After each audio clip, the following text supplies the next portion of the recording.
ഇന്ന് ഉണ്ടാക്കാൻ പോകുന്നത് നുറുക്ക് ഗോതമ്പിന്റെ പായസം കേട്ടോ. അപ്പൊ അമ്മയാണ് കുക്ക്.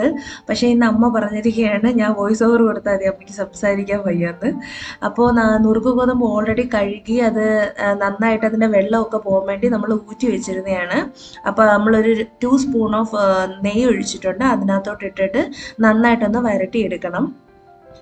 ഇപ്പൊ ഇത് നന്നായിട്ട് വരണ്ടെല്ലാം വന്നിട്ടുണ്ട്. ഇനി അതിനകത്തോട്ട് നമ്മൾ തേങ്ങാപ്പാലിന്റെ 3-ാം പാലാണ് കേട്ടോ ഒഴിക്കുന്നത്. നമ്മൾ തേങ്ങാപ്പാലിന്റെ ഇതിൽ തന്നെയാണ് ഇത് കുക്ക് ചെയ്തെടുക്കാൻ പോകുന്നത്. ഇനി നമുക്ക് അടച്ചു വെച്ച് വേവിക്കാം. ഇപ്പൊ ഇത് നന്നായിട്ട് വെന്തിട്ടുണ്ട് കേട്ടോ. ഇപ്പൊ ഇത് നന്നായിട്ട് വെന്തിട്ടുണ്ട്. നമ്മളിത് ചെക്ക് ചെയ്ത് നോക്കണം നന്നായിട്ട് ഉടയുന്നുണ്ടോന്ന്. അപ്പൊ ഇത് നന്നായിട്ട് വെന്തിട്ടുണ്ട്. വെന്തതിനകത്തോട്ട് നമ്മൾ നമ്മൾ ഓൾറെഡി ശർക്കര പാനി ഉണ്ടാക്കി വെച്ചിട്ടുണ്ടായിരുന്നു. അപ്പൊ അത് ഒഴിച്ചു കൊടുക്കുകയാണ്.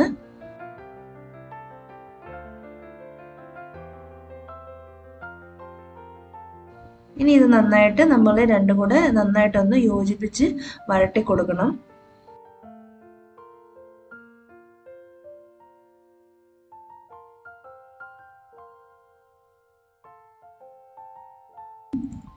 അപ്പൊ ശർക്കരയൊക്കെ ഒന്ന് നന്നായിട്ടൊന്ന് മിക്സായി വരുമ്പോഴത്തേക്ക് നമ്മൾ 2-ാം പാൽ കൂടെ ഒഴിച്ചിട്ട് ഇനി നന്നായിട്ട് ഇളക്കിയെടുക്കണം.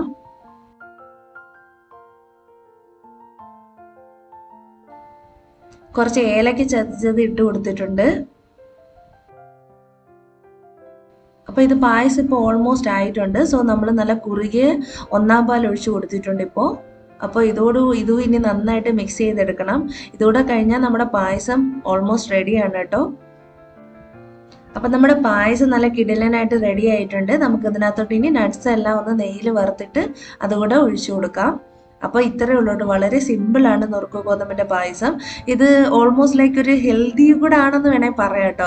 അപ്പോൾ ജിമ്മിലൊക്കെ പോകുന്നവർക്ക് പായസം കുടിക്കാൻ വലിയ പാടുള്ളവർക്കൊക്കെ ഇത് ട്രൈ ചെയ്ത് നോക്കാം. കാരണം നമ്മൾ ഉപയോഗിച്ചിരിക്കുന്നത് ശർക്കര, അതേപോലെ ബ്രോക്കൺ വീറ്റ്.